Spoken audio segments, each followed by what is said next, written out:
लग्नानंतर होईलच प्रेम या मालिकेच्या आजच्या भागामध्ये प्रेक्षकांना आपल्याला असं पाहायला मिळालं. नंदिनी जीवाला म्हणते की साडी सिलेक्शनमध्ये मला हेल्प करा, परंतु जेव्हा म्हणतो बायकांमध्ये आमचं काय काम आहे, तसंच काही पार्थसुद्धा म्हणतो. आता नंदिनी आणि काव्य या दोघेही साडी सिलेक्शनसाठी आलेले असतात.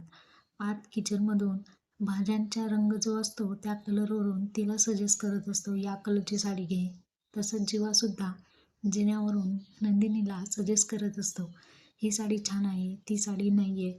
तर अशी पार्थ आणि जीवा या दोघांची मजा मस्ती सुरू असते.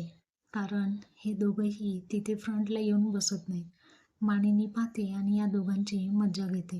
तर पार्थने सिलेक्ट केलेली जी साडी असते ती रम्या हळूच उचलून बाजूला घेऊन जाते.